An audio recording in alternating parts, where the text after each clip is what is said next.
and welcome to Northwest Brew Talk. I'm Mike Rizzo. And I'm Michelle Rizzo. And this is episode number 45. Each week we promote the Washington brewing industry by talking to those people involved and drinking Washington beer. With almost 300 breweries, we try to highlight as many as possible every single episode. If you're new to the show, we suggest you check out our back catalog with some great interviews and lots of Washington beer. On today's show, we have an interview with Hop Nation, our brew news and views, and local music from Mozo. If you have any comments or questions, send us an email to nwbrewtalk@gmail.com. We are on Twitter at nwbrewtalk and on Facebook at facebook.com/nwbrewtalk. If you like the show and want to support us, why not become a patron? With a donation, we offer everything from guest hosting the show to a copy of our upcoming book, Washington Beer. Head over to nwbrewtalk.podbean.com for more details. To start the show, let's open our first beer. All right. These are a couple beers that we received. This first one we received from Snoqualmie Falls Brewing. Snoqualmie Falls Brewing is located in Snoqualmie and is open 7 days a week. They've got a huge tap room with a great-looking menu, and they're family-friendly, always something we are looking for. Definitely. All right, and this summer beer is obviously a little outdated, but we're hoping that it's still flavorful. This beer is crisp, clean, refreshing, and hoppy. Summer beer is a pre-prohibition Pilsner fermented with their ale yeast to impart more character to the beer compared to a lager yeast. A small amount of flaked maize and lots of Czech Saaz hops to give this beer a spicy herbal aroma and a dry finish. Great with meals or by itself during the warm summer months. Untapped rating of a 3.33, 5.6% ABV, and 32 IBUs. It was 50-some degrees out today, so I guess it was a warm, there we go. warm day. Unlike the past week or so, that's been in the 20s. Has a nice head on it. It's pretty good flavor, too. Yeah, it's definitely a little different. We tried a lot of their beers. Their beers were pretty good. Oh, yeah, definitely. And our son spilled some stuff. Some root beer. Yeah, pretty good. All right, I had a good start to the show. And on to our brew news and views.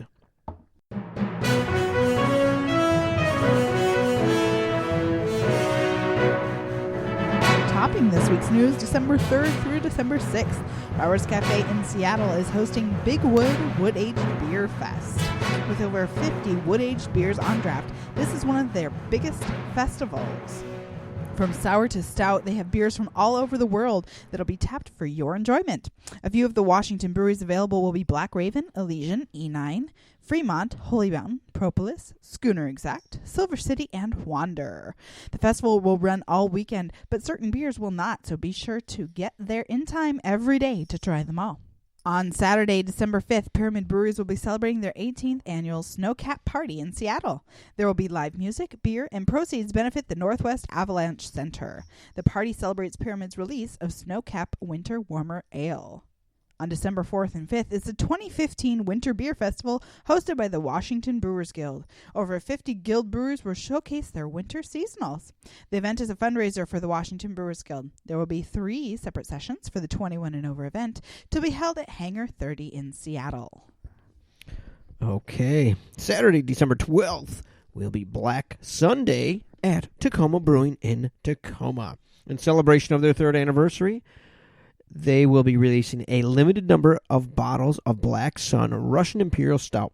The bottles were printed by hand, and there are no two alike. Stout was aged in J.P. Trodden bourbon barrels for 18 months. It'll be on tap at an event with 4 variations made with coffee, chili, licorice, and cocoa nib. There will be $20 a bottle for a 22-ounce bottle. Admission is free, and guests may purchase a limited edition taster glass, which comes with 6 tasting tickets for $20. Additional tickets may be purchased, and there'll be special guest beers along with the rolling crust making hand-making pizza with their portable wood-fired oven. This Saturday, December 5th, Optimism Brewing will be opening their doors in the Capitol Hill neighborhood of Seattle. The owners have spent nearly 2 years preparing the building, and according to a description from Washington Beer Blog, it sounds like a great space and interesting layout. We wish them a lot of luck. With the holidays coming, we thought it would be fun to talk about a few gifts you can get for the craft beer lover in your life. We found a great item, the E-Pint, a new smart beer mug that lightens up when it's empty, keeps track of the number of drinks its user has had, and even suggests ordering a cab at the end of the night. The Extreme Tech, based in Los Angeles, had a Kickstarter campaign going, but it looks like they fell far short and ended up canceling it on November 29th. Sounded like a neat product. Hopefully they'll find another way to get it out. Yeah, definitely. There are a lot of what we'd probably call vanity beers. We'll talk about a couple that we've stumbled across. Trooper is premium British beer created by Iron Maiden and brewed by Robinson's Brewery. And Motorhead has a beer called Motorhead Imperial Pale Lager, brewed by Swedish brewmaster Patrick Holmqvist at Nils Oskar Brewery. And both of those happen to be British bands, so I don't know what that says. Now, do you know someone who wants to be a brewer but really never got into it? Well, maybe Pico is for them. It's from Pico Brew out of Seattle. This machine is, in a way, like a Keurig coffee machine. You buy Pico packs, prepackaged recipes with all the ingredients. You dump the grain in, and then it reads a barcode, and it cooks it based on the package. Tells you when you add your yeast. Now, it may not be for everyone because it's going to be about $1,000. They had a Kickstarter campaign, and you could get one of the initial ones for only $500. Wow. I'm not sure if the campaign is still going on, but the original item was $2,000, and that did not sell very well. I wouldn't so that's think why so. they've come out with this one. But it would definitely be an interesting gift for somebody, and it would be something fun to play with. And we're still working on getting an interview with the creator, so we're going to be doing that hopefully in the near future. Now, another good item for gifts is books. One book I would highly recommend is The Comic Book Story of Beer by Jonathan Hennessy and Mike Smith. This full-color book details the history of beer from ancient times until today. It's 180 pages, and I have to say I really enjoyed reading it.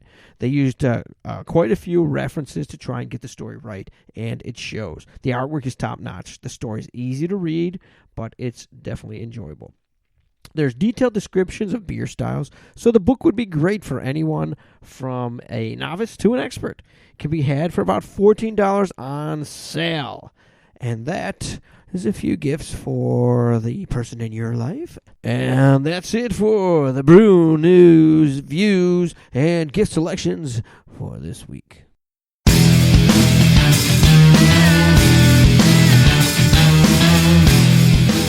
Welcome back to Northwest Brew Talk. If you want to submit news to Northwest Brew Talk, send us an email to nwbrewtalk@gmail.com. Or if you've not yet subscribed to our podcast, why not do it now?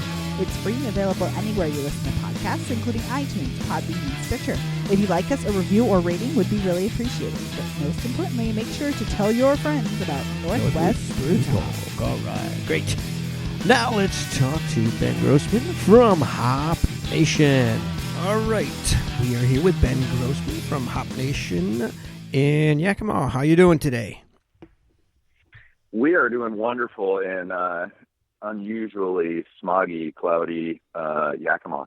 Oh yeah, I think it's probably like that across the whole state. Little dreary today. A little socked in, yeah. Trying to keep it positive. Exactly.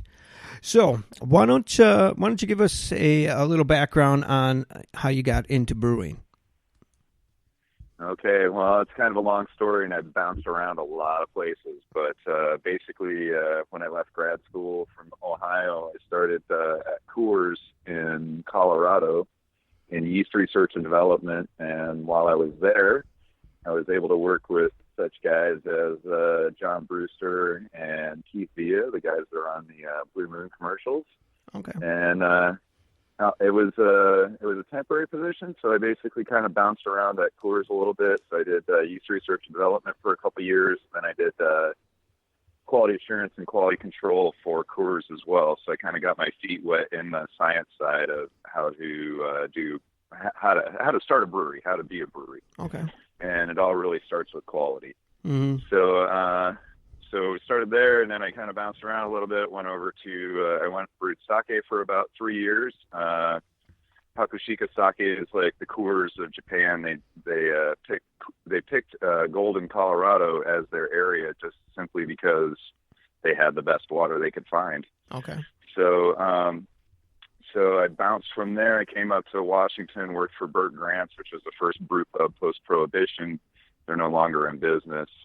And as that business was owned by Simpson Lane at the time, they kind of gave me an option. They said, well, you can stick with Bert Grant's, which doesn't look like it's doing so hot, or you can come with us and make some wine. So I decided to branch off, and being a scientist, I like to try different things. So I moved over to the wine side, made wine for about 10 years, fell in love with a girl down in California and moved to California, and then ended up, I was doing a little bit of wine science down there, and just ended up Lagunitas was in desperate need of a quality control guy, so I ended up over at Lagunitas helping them establish their quality control program to make sure that their product quality was a little bit more consistent than what it had been in the past. So I helped them out with a lot of stuff there. My friends up here in Yakima, since I had lived here before working for Bert Grants, they called me up and said, hey, the Sports Center's for sale, which is a local restaurant bar, and we wanted to turn it into a brew pub. Couldn't come up with the money, so I ended up making wine again. Made wine for about 4 or 5 years for Cana Winery, and then this great opportunity opened up to start a research hop lab or a harvest hop lab, and also be able to accomplish my dream, which has always been to open a brewery. So so that kind of brings us up to the current day. I actually got the doors open. It's a miracle. That's you've got quite the quality background. That's pretty impressive. Yeah, lots of science, lots of quality control, and then as far as like recipe formulation and that kind of stuff goes, I just learned a lot along the way. So Coors taught me how to make lagers. Grant's pretty much taught me how to make ales, and then just a lot of other industry experience that helps kind of fill in the whole fermentation science background. So in today, especially in Washington, in today's brewery marketplace, you definitely come from a different aspect. A lot of them come from home brewing, so you've got quite a bit of a different background. Yeah. So while I was at Coors, I was trying to. I tried home brewing there, and they're like, oh, well, I went into my first home brew shop at 93, and the guy was like, oh, yeah, we get everybody over here from Coors. All those guys think they can brew beer. Oh. And so I started home brewing in 93, and I realized it's pretty tough. Recipe formulation is difficult, and especially on the home brew level, it's really hard to achieve any kind of level of consistency. So, So the transition from that to a professional to, doing my own show, I'm trying to take everything that I learned and apply it to not only great product formulation, but also trying to keep those things as consistent as possible. Very cool. So when you opened Hop Nation just this year, right?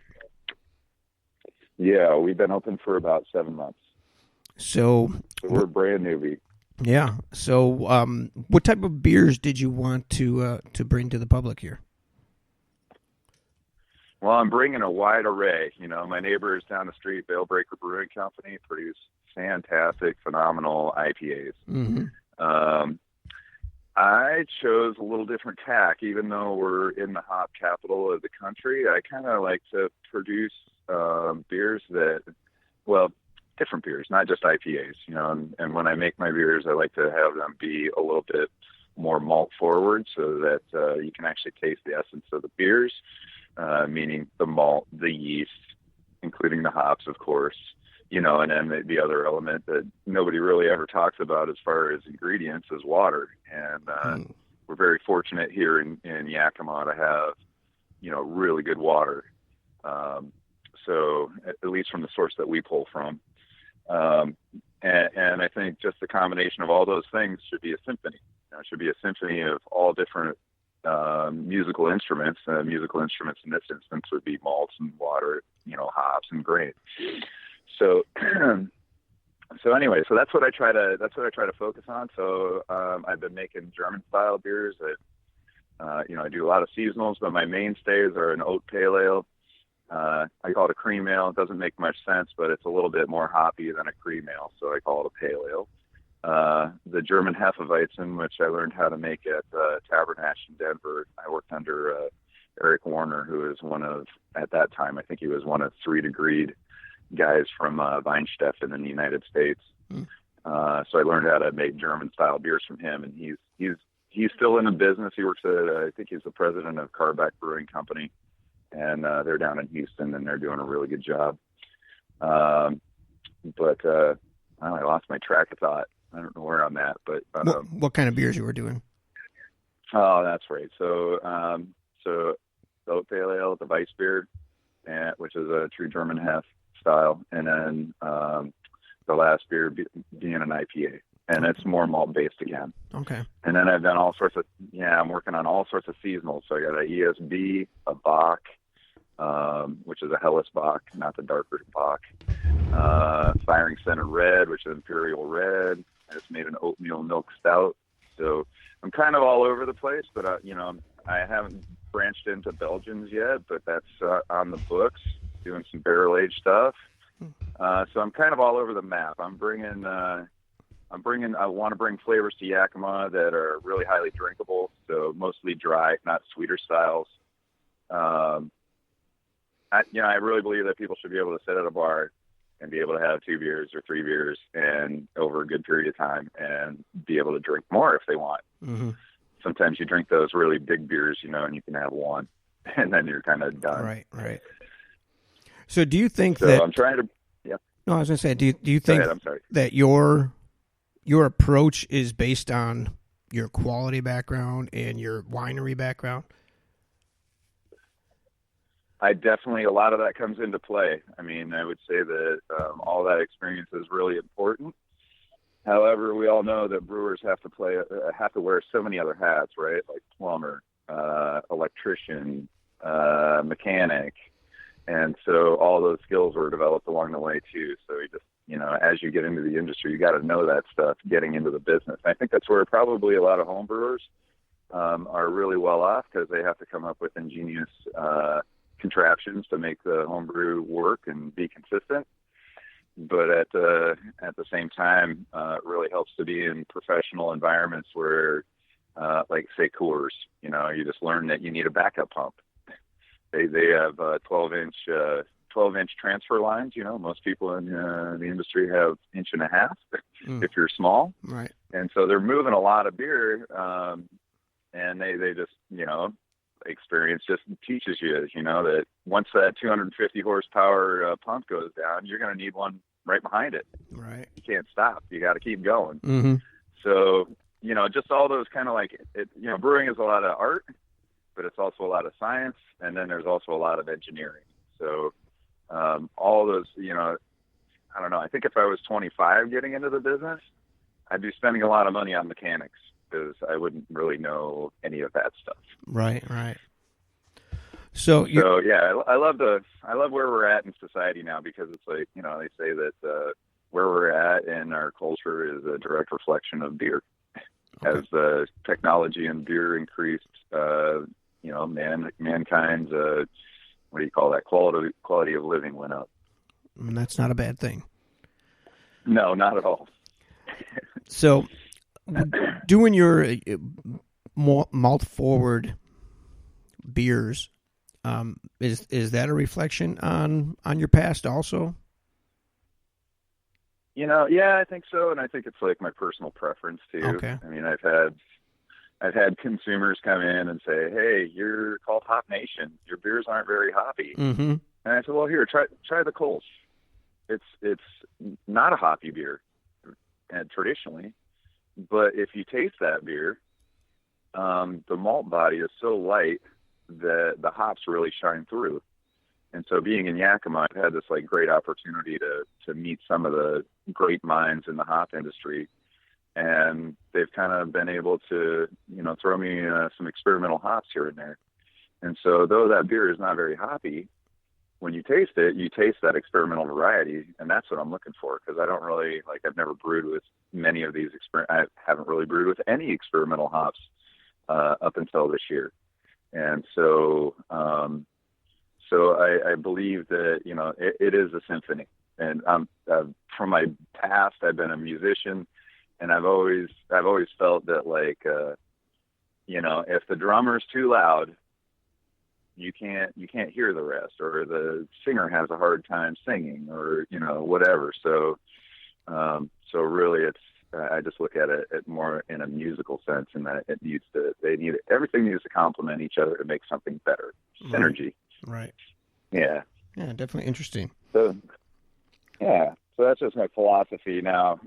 Now that people are like, well, you're in Hop Nation and your beers aren't hoppy enough. I'll throw some more hops in there. That's not a problem. You can always throw more hops in. Right. But I mean, hops are part of beer anyhow. It's not necessarily important to be able to like have hops, popping out at you all the time, because hops are just part of that flavor, as long as it's done right, like you said, like a symphony. Yeah, like a symphony. And like I said, my brother's down at Bale Breaker. They're doing a great job. I think that they're located in a hop field, really cool location, and they accentuate the hops that they grow. So so I think in their philosophy and what they want to produce, they're doing a phenomenal job. And that's really the great thing about the beer industry and the beer revolution that's going on right now, is that people can express themselves through their beer, which is something that didn't really happen in the past. Mm-hmm. This German Hefeweizen that I produce, if I tried to sell it in Yakima 10 years ago, I would have had a hard time producing even 2 batches. But it's my number 2 seller. People are enjoying different flavors, which is great. Yeah, people are more willing to experiment now than they ever used to be. Kind of like with food, people are willing to try things. Yeah, so I'm really enjoying seeing, the people are choosing, instead of yellow fizzy beer, even though I worked in that industry and I believe that they are phenomenal at what they do. There's a lot of other flavors out there. Yeah, definitely. And I didn't really understand that until I met Bob Foster, who worked at Coors. He was a doctorate in hop science. And he just said, I just wish we would add more hops to our beer. Oh, really? Yeah. Yeah, he'd been around the world. He'd traveled the world and tried all these different beers and realized, hey, man, there's something out there. There's more stuff out there, and Americans aren't even getting to enjoy it. Right. Yeah, they're definitely definitely with what's going on now. You definitely have your variety and the ability to pretty much go anywhere and find some good beer.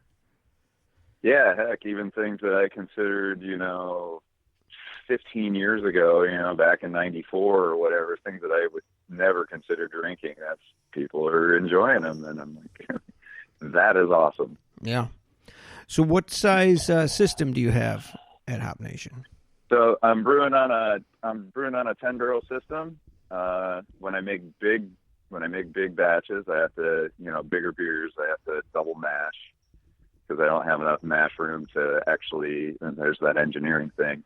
The system was designed to produce, at max, maybe a 16 or 17 Plato wort, and I've either got to brew a half batch to get that kind of to get into the 20s, or I've got a double mash, and so I just chose the double mash. Okay. Yeah, we do a little bit of water treatment here. You remove chlorine from the water, and we soften the water, so I have mineral-free water if I choose to brew with that, just to have a couple different options. Right. Do you do all ales? We do lagers, so I do one lager a year. Very expensive, but I just love Bach. Mm-hmm. I think it's a great style. It's super smooth, and the alcohol content's pretty high up there. It's just one of those kind of, I don't know. I just fell in love with it. The flavors to me in my mouth are that's just the bee's knees. That's what people should go for. And at first people were like trying it, going, this is different. And then by the end, it's a seasonal, so all my seasonals have been the rage. So everybody wants me to bring my seasonals back. But by the end of the season, I still get requests for it. Right. Where's the Bach? Yeah. You'll have to come back in the spring, because it takes, it's a month in the fermenter, and then it's 3 months in aging, and then it's ready to consume. So that's an expensive one. Yeah. Yeah. Tying up all your equipment. yeah, tying up a fermenter for a while is it's expensive, but again, it's like for me, it's about delivering a different experience for people, and really no one in Yakima is really doing a Bach. Mm-hmm. So, and that's the other thing, is I'm just trying to adjust myself to not necessarily what other people are doing. I'm trying to do my own thing, but I'm also keeping in mind that there's other people trying to do similar stuff or the same, and I really want to differentiate myself by doing things differently. Right. So back to Yakima, what made you decide in the end to go there? I know you tried to go there, and then that fell through. Yeah. So, well, Yakima's been really interesting for me. It's you get a train right downtown. We're gonna have a hard time talking here in a second. We can wait if you want. Yeah, I'll just wait 2 seconds here for it to... That should be the last blast. Okay, so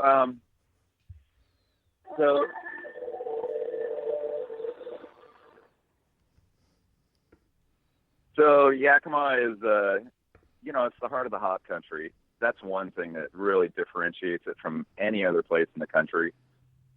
That was definitely a deciding factor. Working with Bert Grant was a deciding factor. And then there's this kind of strange voodoo around Yakima.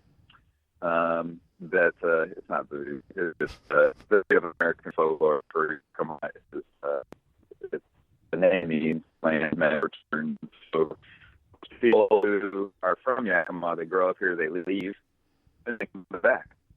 And somehow I just got swirled into it by working for Grant, meeting a lot of people. Okay, you had started talking about the Yakima voodoo, and that's then it went bad. Apparently, it was the voodoo. And then it went bad. See, that's what happens right there, man. You don't want to tell too many secrets about Yakima; they'll shut you down. And that's exactly what happened. So, I guess. Yeah. Did you actually work with Bert Grant, or was he not there at the time? He was still around at the time. Simpson Lane owned it, but he was still under contract to do stuff for him. So he was mostly doing promotions. Okay. And I only got to work with him for a little bit. He went to the GABF, stepped out of the car, and slipped a disc in his back, and that was pretty much the start of the end for Bert. Oh, really? Yeah. It was fun though. I took him when we were there. I took him over to the sake plant that I worked at, and he got to kind of reminisce a little bit about his times at Molson and how they used rice, and it was just a good flashback, I think, for him, because he didn't want to brew with rice. Right. He was not a rice brewer. Right. He was definitely a hop guy. So what was the first beer that you brewed? The first beer I brewed was a brown, like a brown ale, and beginner's luck. It turned out phenomenal. It's funny how that goes. Your first batch is, I guess that's part of the motivation. Once you try your second batch, getting all cocky and going, yeah, I can do this, and then your second batch doesn't turn out so hot. Right. And then the work begins.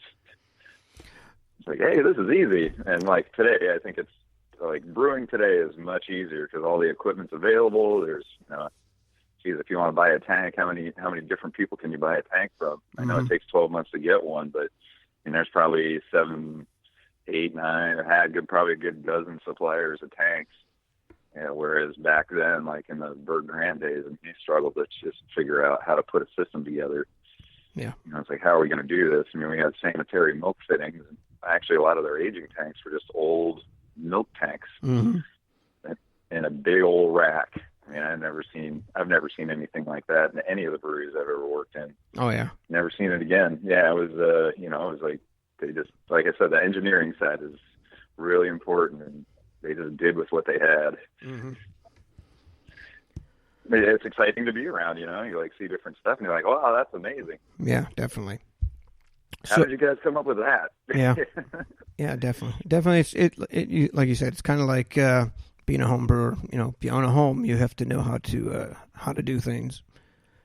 Oh yeah, yeah. And I mean, so like for all these new guys out there, if there's guys listening that are thinking about opening a brewery, you can definitely hire a consultant or hire somebody that knows what they're doing if you don't have that person on board already, because it's just you can work yourself into a corner if you don't do things right off the bat. How long did it take you to get your brewery up and running from the time that you knew you were going to do it? It took a good solid year and a half, but I did like the brewery. It's roughly a 10,000 square foot remodel. So the brewery is the total space is about 5,000 square feet, and then the tasting room is about the same. Okay. So complete.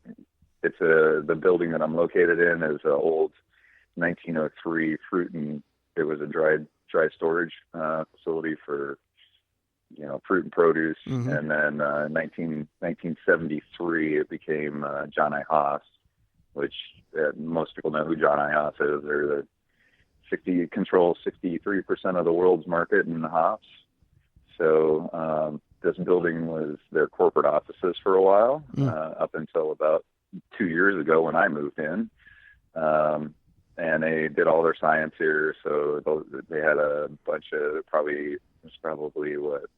at least 8,000 square feet of laboratory space upstairs. Oh, wow. I use just a little portion of that for hop harvest and hop analysis. And then the rest of the space is currently being used for, agricultural quality control and quality assurance. So it continues on in its lab function. Very cool.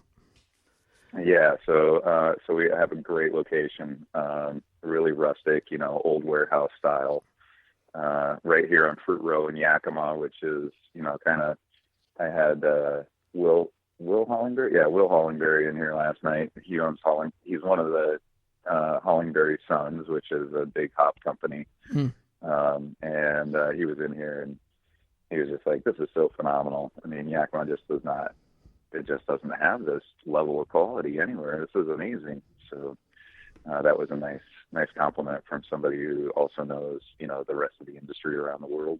Right. So has the brewery met what your expectations are up to this point? Yeah, I was just looking back at my business plan yesterday, because it's always good to go back and see what you thought you were going to do versus what you're doing. And actually the beer production is just like spot on, exactly what I thought it was going to be. So I'm on line to do, annually about 750 barrels, which is about what I predicted I would be doing. And then I have plans to grow from there, and really I've been afforded an amazing opportunity in that I can just kind of slowly get up to speed without having to worry about, oh my God, how am I going to pay this bill this month? How am I going to pay that bill? My banker really worked out a great deal for me. She helped me immensely in making sure that I had operating capital for at least 2 to 3 years before I would, if things weren't taken off, I would have trouble. So yeah, that's great. Yeah. Well, yeah, and it's it's a very capital intensive thing, So I have 0 partners. It's just me, and so that makes things a little bit easier too, because I don't have to argue or talk to my partners about, hey, we really need this. It's like, well, if I really need it, I'm going to go get it. Right. So that's kind of nice. Well, yeah, that's very fortunate. I think that's probably one issue with most businesses. People don't look to not expect to make money for a year or more, and for 3-4 months down the road they're closed because they couldn't sustain it. Right. Like I haven't paid. I haven't paid myself since I started. Since I opened, I haven't paid myself. Right. And I don't expect to pay myself until sometime next year. So so it's a brutal business. There's it's like I don't know, people look from the outside and they think it's going to be super sexy and this is really great. Man, do I love home brewing and whatever. But once you get into it, the brewing part is actually the minority of the work. The majority of the work is sales and marketing, business aspect, like running books and doing accounting and filling out reports and, keeping the state and federal government happy and the local government.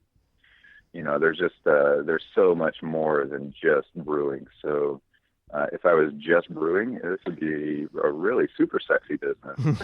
Yeah. But with all the other stuff, it kind of uglies it up a little bit. But, those are the things that you do in order to do what you love. Right. I guess I just decided I didn't want to work for anybody anymore. And so now I have this opportunity to work for the biggest jerk in the world, myself. Yeah, there you go.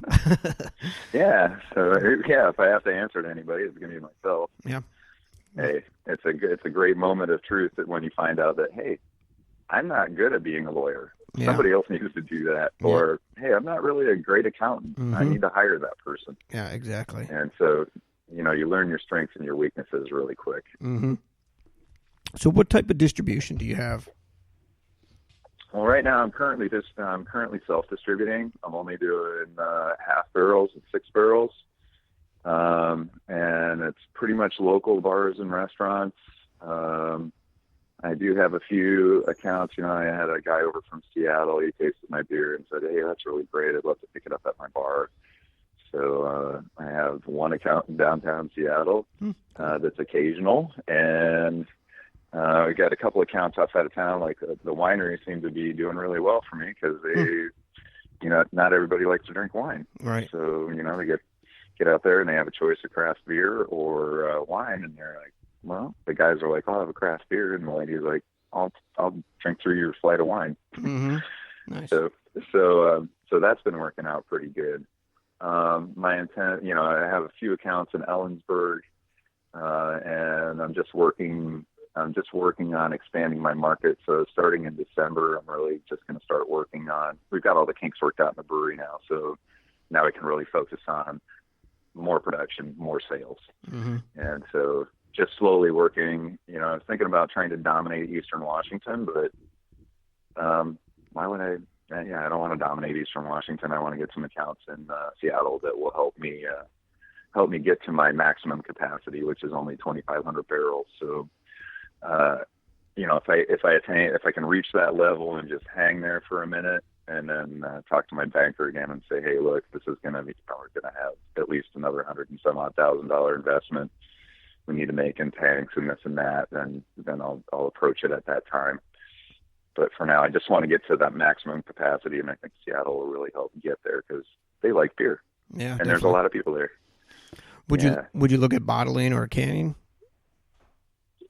I am definitely looking at that. It's really rough because they have some minimum runs. Mm-hmm. So like if I have a bottler come out, he wants to run 40 barrels. Right. 40 barrels is pretty much all my braid tanks. Right. So I would have to be I'd have to really have stuff lined up and ready to go so that I don't suffer in my local market for bottling or canning. Right. I really like the concept of cans. I wanted to do canning back in, mid-90s.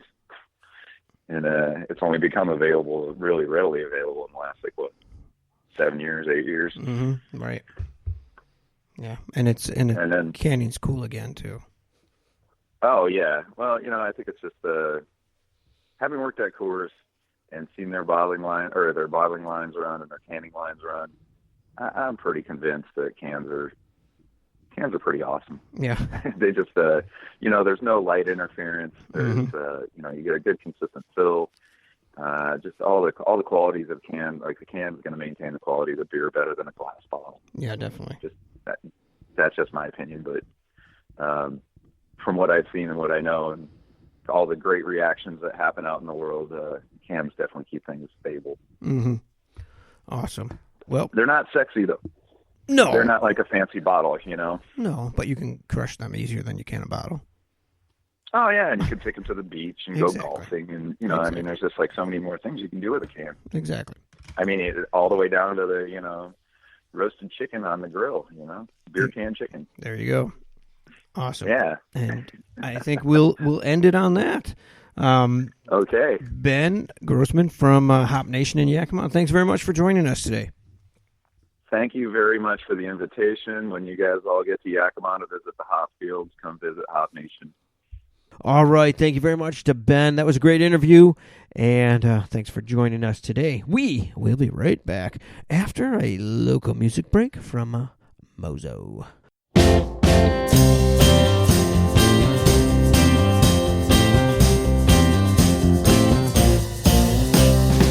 1,000 years ago and 1,000 before that, along the Black River people lived and worked and laughed.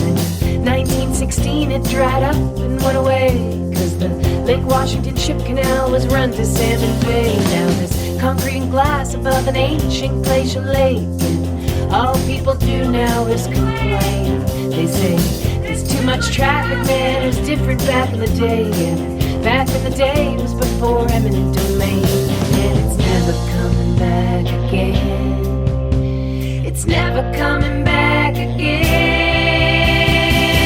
'Cause the neighborhood has changed. The neighborhood has changed. The neighborhood has changed. The neighborhood has changed. The neighborhood has changed.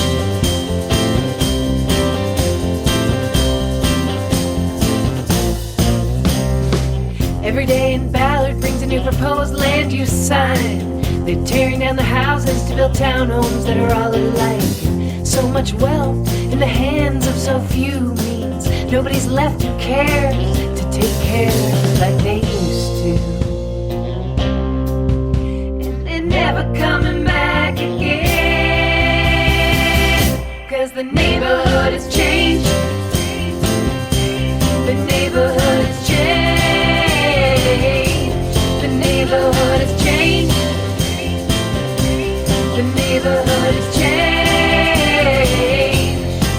So I'm leaving. I'm leaving. I'm leaving. I'm leaving. The neighborhood has changed. The neighborhood has changed. The neighborhood has changed. The neighborhood has changed. The neighborhood has changed.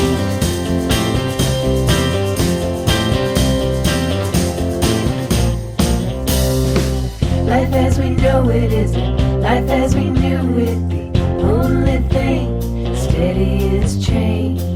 Life as we know it isn't life as we knew it. The only thing steady is change.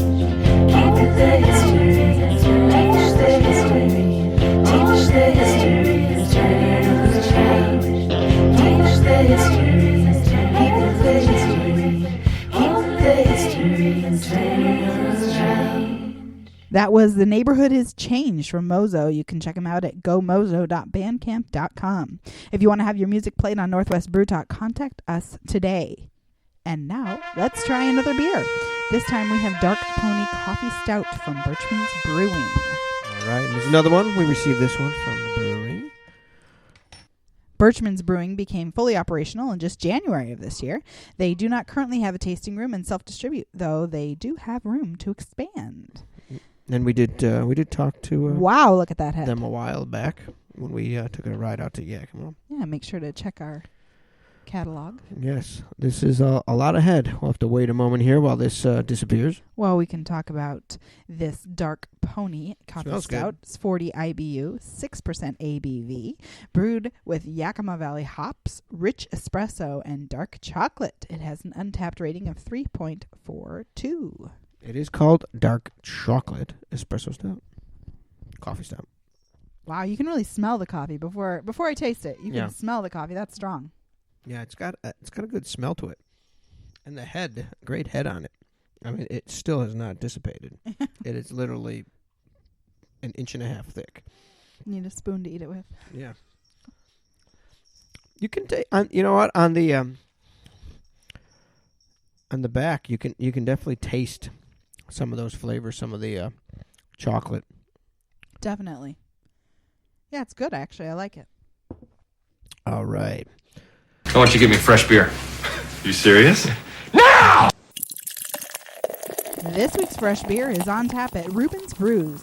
Just in time for the holidays, Holiday Ghost is a cranberry orange variation of their award-winning Ghost. It's fermented with their house lactobacillus culture and includes 10 pounds of fresh cranberries per barrel, sweet orange zest, a touch of coriander, and a hint of sea salt. Reuben's Brews has released their Holiday Ghost in 22-ounce bottles in the tap room. It will also be available on tap and for growler fills. Bottles are $7 each with a limit of 2 per person per day. And that brings us to the end of this episode of Northwest Brew Talk. Make sure you tune in next week when we chat with Mill Creek Brewing. This show is produced and edited by me with engineering help from Michelle Rizzo. If you want to contact us, you can email us at nwbrewtalk@gmail.com or on Twitter at nwbrewtalk. Until next time, I'm Mike Rizzo. And I'm Michelle Rizzo. Stay hopping, my friends.